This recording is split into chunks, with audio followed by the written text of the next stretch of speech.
2024年10月13日早晨，雖然只係一節短短嘅經文，但每一句都可以改變我哋嘅生命。願我哋學識觀察神點樣喺我哋生命入面工作，心存感恩，留意日常生活中細微嘅改變。就算係好細嘅改變，都可以成為將我哋嘅生命帶入天國嘅重要鑰匙。願我哋活得醒覺、靈裡敏銳。今日我哋要找緊嘅經文，詩篇53耶和華啊，早晨你必聽我嘅聲音，耶利米哀歌翻遍詩以山，耶和華嘅慈愛永不止息，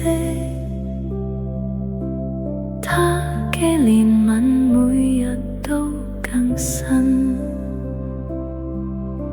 詩篇呼東沙，求你喺早晨向我顯明你嘅慈愛。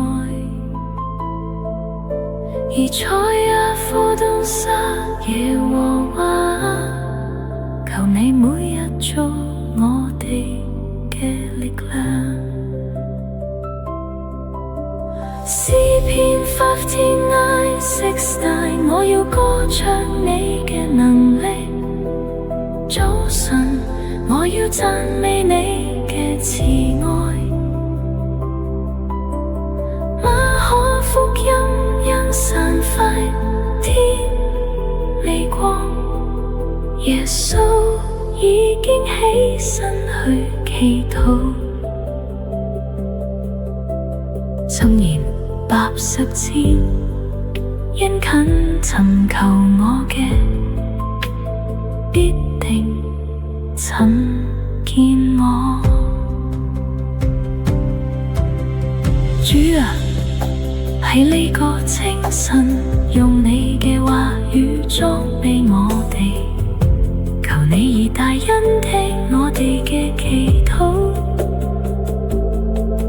讓呢個早晨成為我哋生命嘅活水。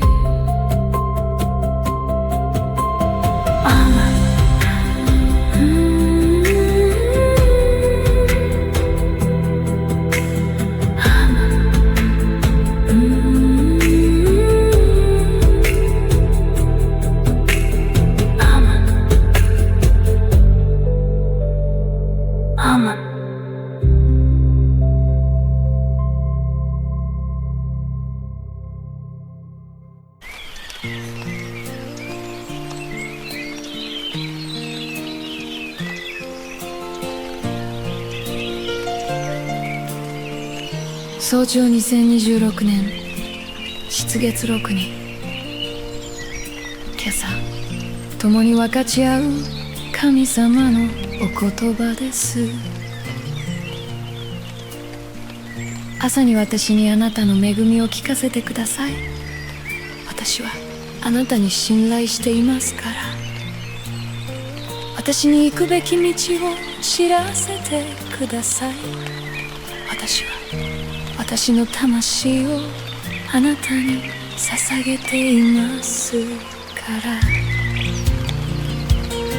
酔い激しい競争と騒がしい喧騒の中でも、ただ主の静かな細きご声に耳を傾けさせてください。一寸先も見えない漠然とした明日ですが、今日私が歩むすべての道を全能なる主よ、親しく導いてください。不安とそれに揺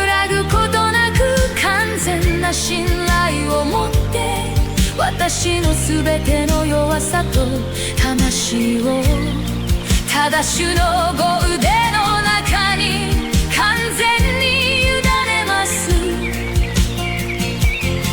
私を決して一人にはされない。主の慈しみ深い愛の中で真の安息と平安を味わう聖なる朝となりますように。主の慈しみ深いお言葉によって今日も一日お言葉の中で完全に主の人生を経験されますようお祈りいたします。Sojo July and Lee 6 2226Lahat tayo ay nabubuhay nang may maraming utang sa ibang tao. Subalit mayroong isang natatanging utang na hindi natin kailanman ganap na mababayaran. Kahit pagugulin natin ang buong buhay natin sa pagsisikap na bayaran ito. Ito ay ang utang ng pag-ibig na tinanggap natin mula sa Panginoon. Ang salita ng Diyos para sa atin ngayon. Huwag kayong magkakautang ng anuman sa kanino man, maliban sa mag-ibigan sa isa't isa. Sapagkat ang umiibig sa kapwa ay nakatupad na sa kautusan. Sa sarili nating lakas at kakayahan, imposibleng magpatawad at umibig ng tapat sa isang tao. Ngunit kapag napagtanto natin ang malalim na una tayong nakatanggap ng hindi mabilang at napakalaking pag-ibig, ang banayad na pag-ibig na iyon ay likas na magsisimulang umapaw mula sa kaibuturan ng ating mga puso. Ngayong araw, isantabi muna natin sandali ang mga kalkulasyon ng mundo at tahimik nating hayaang umagos sa pamamagitan natin ang kanyang malalim na pag-ibig. Ipinapanalangin ko na ito ay maging isang banal at pinagpalang araw para sa ating lahat.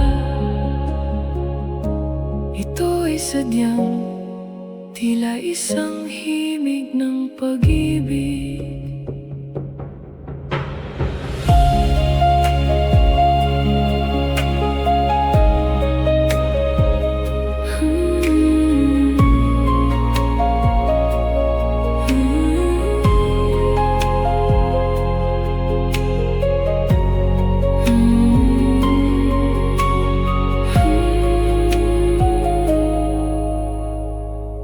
Lahat tayo ay nabubuhay nang may maraming utang sa ibang tao. Subalit mayroong isang natatanging utang na hindi natin kailanman ganap na mababayaran. Kahit pagugulin natin ang buong buhay natin sa pagsisikap na bayaran ito. Ito ay ang utang ng pag-ibig na tinanggap natin mula sa Panginoon. Huwag kayong magkakautang ng anuman sa kanino man, maliban sa mag-ibigan sa isa't isa. Sapagkat ang umiibig sa kapwa ay nakatupad na sa kauutusan. Roma Kabanata 13, talata 4. Sa sarili nating lakas at kakayahan, imposibleng magpatawad at umibig ng tapat sa isang tao.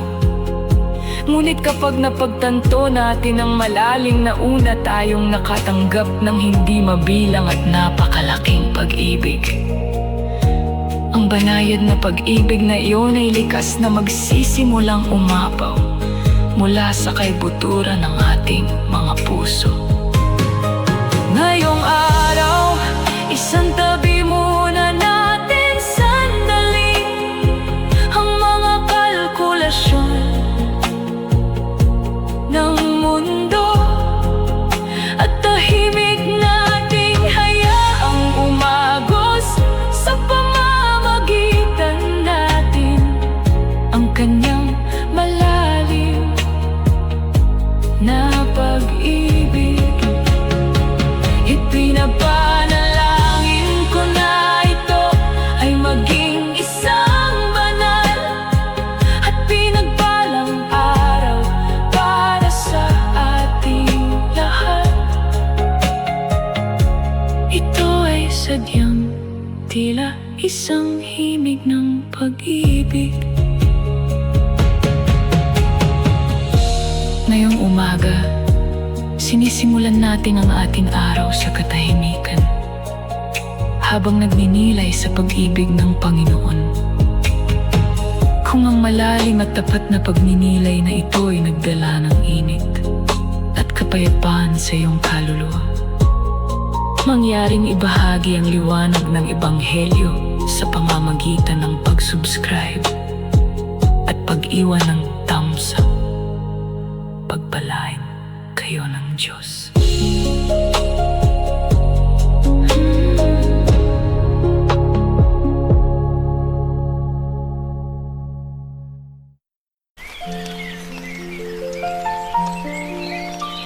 ジョーナチン2026年7月7日今朝共に分かち合う神様の言葉です。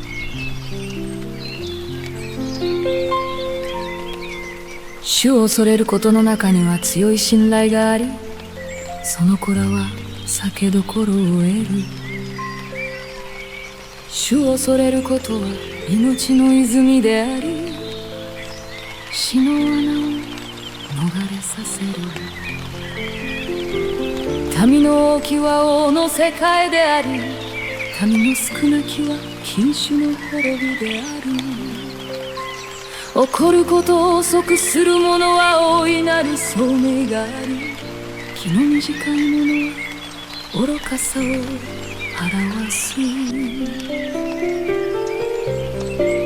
世の激しい競争と騒がしい喧騒の中でも、ただ主の静かな細きご声に耳を傾けさせてください。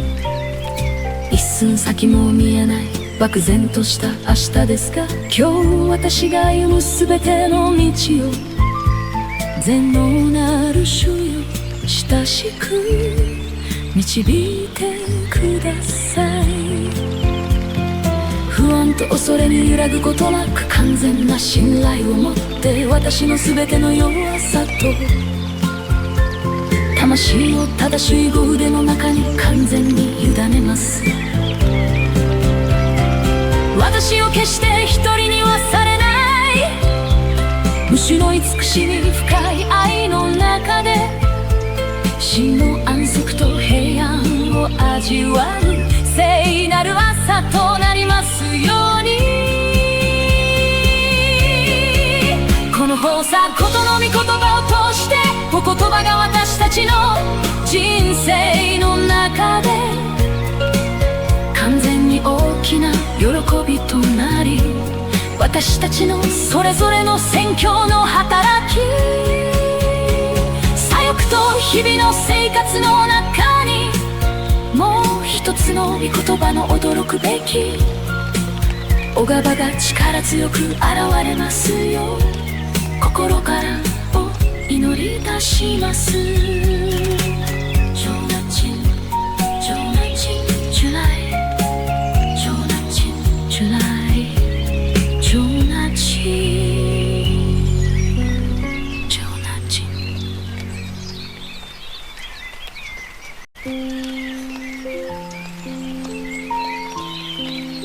早晨，早喺2006年7月7日，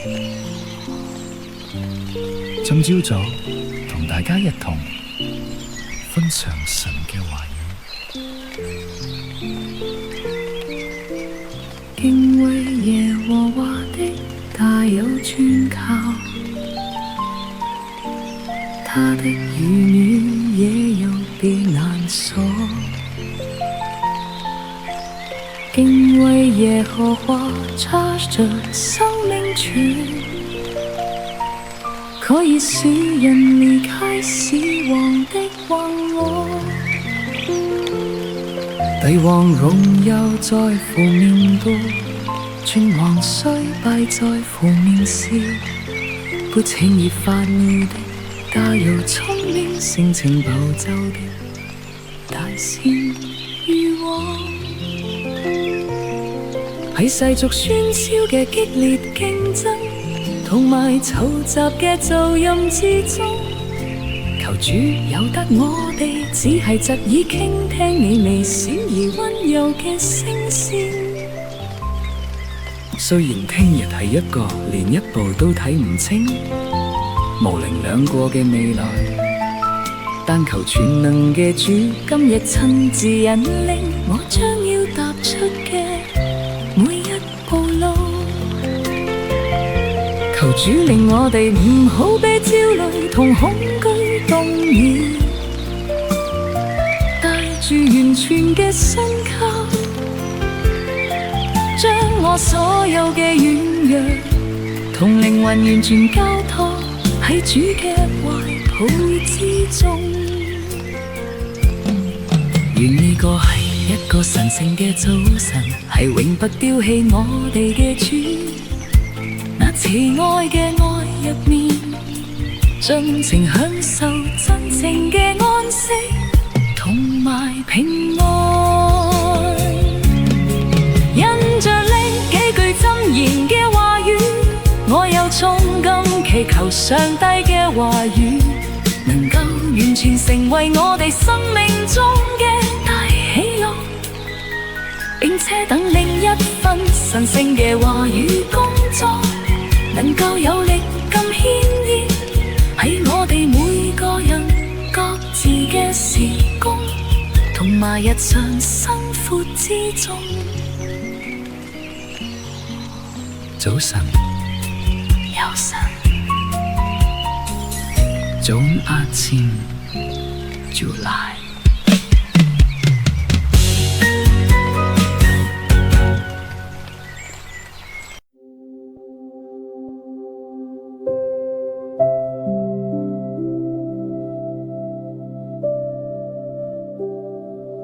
2026年，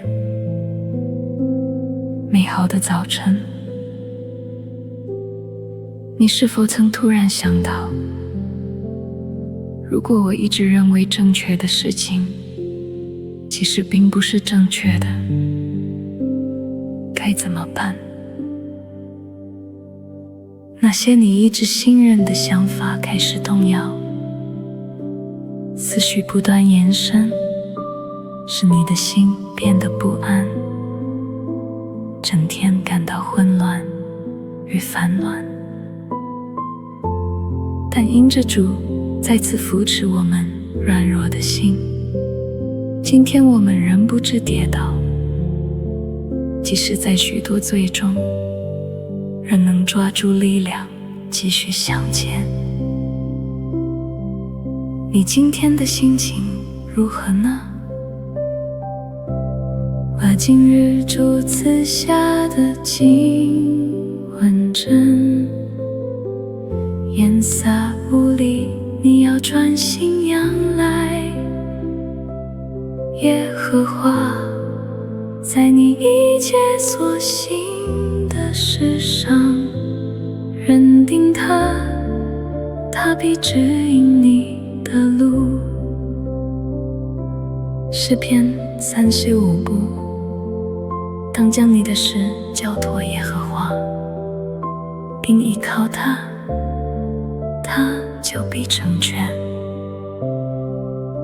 箴言是大人一切所行的，在自己眼中看为清洁，唯有耶和华衡量人心。神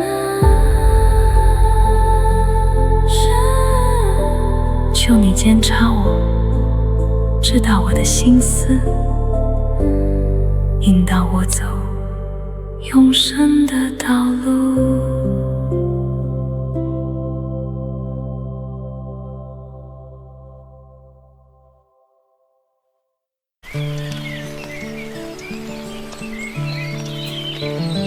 靜走走，同大家一同分享神嘅話語。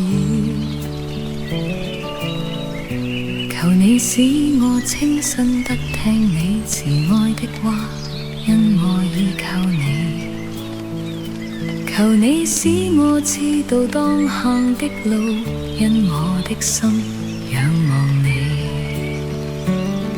喺世俗喧囂嘅激烈競爭同埋嘈雜嘅噪音之中，求主由得我哋只係側耳傾聽你微小而溫柔嘅聲線。雖然聽日係一個連一步都睇唔清，模棱兩可嘅未來，但求全能嘅主今日親自引領我將要踏出嘅每一步路。求主令我哋唔好被焦慮同恐懼動搖，帶住完全嘅信靠，將我所有嘅軟弱同靈魂完全交託喺主嘅懷抱之中。願呢個係一個神聖嘅早晨，係永不丟棄我哋嘅主那慈愛嘅愛入面，盡情享受真正嘅安息同埋平安。因着主慈愛嘅話語，我又衷感祈求你今日喺話語之中，能夠完全經歷到主嘅生命。早晨主來，濃烈 to you as你。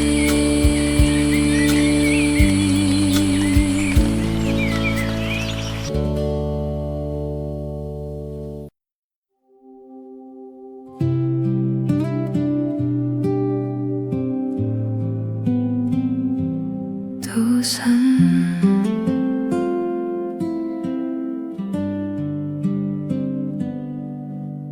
喺呢個寧靜嘅早晨，當晨光慢慢咁醒過嚟，我輕輕咁為你獻上一句細細嘅祈禱，願昨晚留下嘅擔心，隨住清晨嘅微風慢慢散去，你嘅心入面只剩低平安同溫暖。今日我希成為世界上最幸福嘅人。唔係因為你努力追尋幸福，而係讓幸福自然咁喺你身邊停留，由朝到晚都輕輕咁溫暖你。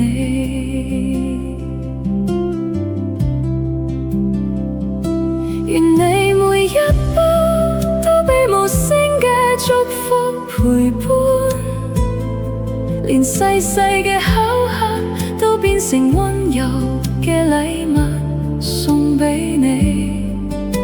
深深吸一口氣，慢慢呼出嘅時候，願昨日嘅重量輕輕咁融化，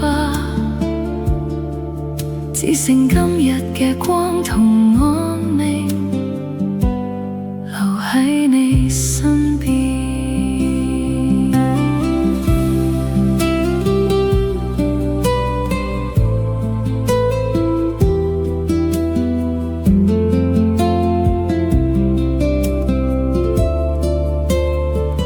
願你今日望到嘅每一個景象，都變得稍微亮啲、暖啲、有啲，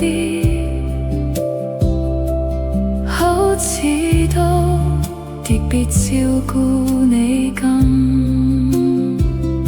願你句細細嘅祈禱，一整日都靜靜咁陪住你，帶住愛同平安。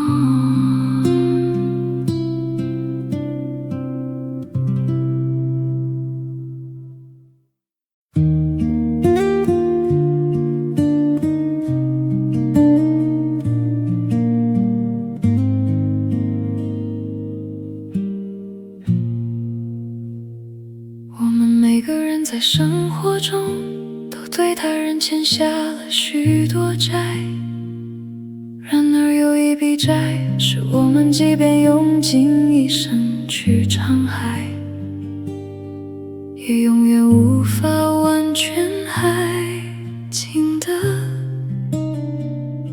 那就是我們從主那裡所領受的愛之債。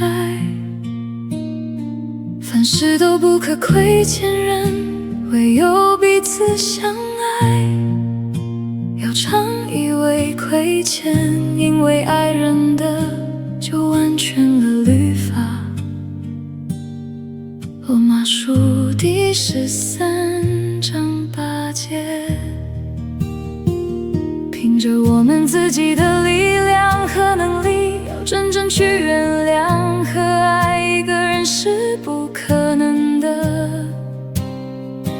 但是當我們深深地意識到自己首先領受了那份無法衡量的巨大之愛時，那份溫柔的愛便會自然而然地從我們心底深處湧流出來。今天讓我們暫時放下世俗的算計，讓它深沉的愛靜靜地透過我們流淌出去，願這成為我們所有人深深且蒙福的一天。這純粹就是宛如愛的旋律一般。Shalom Shalom Shalom Shalom Shalom。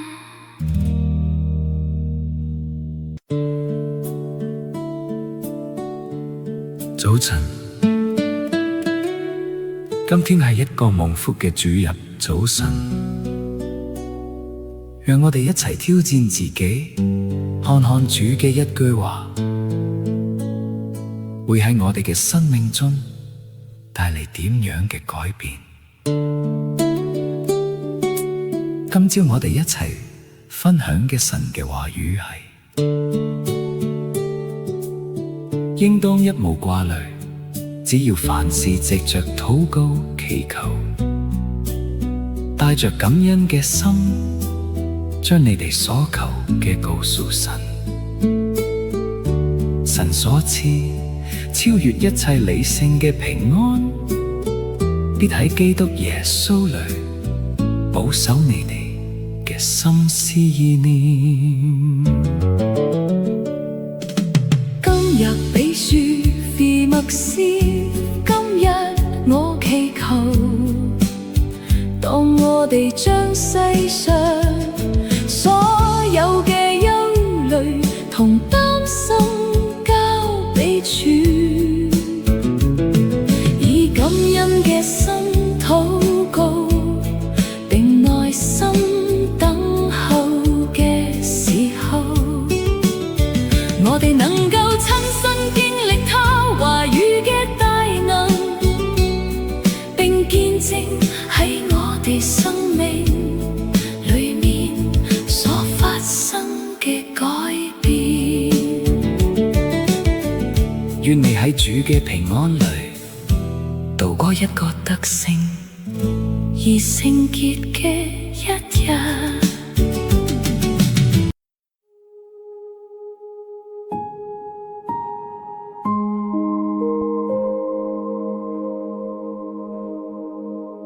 斷斷接連10月火箭日早晨，願昨日領受嘅說話，聖靈嘅恩典都充滿喺你哋嘅生命入面。喺呢場每日好似開始，又每日好似結束嘅爭戰當中，願主今日再次賜你哋得勝嘅恩典。我自己都慢慢咁察覺，內心入面有啲乜嘢係不斷同我作對。希望以下嘅經文能夠喺今日成為你哋嘅力量，一齊默想。羅馬書10章，我真係好苦啊！哥林多前書15章，我每日都死。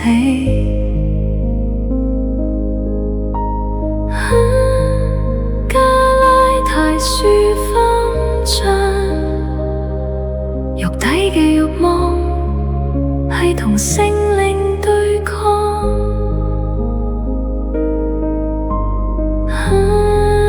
加拉太書T章，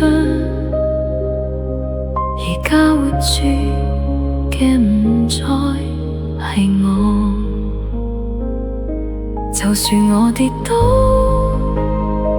就算我繼續跌倒，我都唔會放棄，我會緊緊咁揸住主。阿門。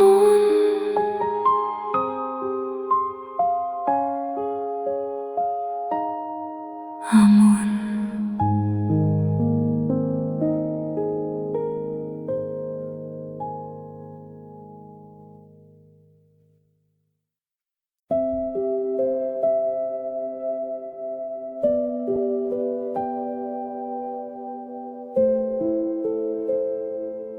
2026年美好嘅早晨，你有冇試過突然諗起，如果我一直以為啱嘅嘢，其實唔啱，咁點算？一直信任嘅想法開始動搖，思緒不停延伸，令你心裏唔安，成日都覺得混亂煩躁。但係主再次扶持我哋軟弱嘅心，今日我哋仍然唔致跌倒，即使係好多罪入面，仍然可以找住力量繼續向前。你今日心情點啊？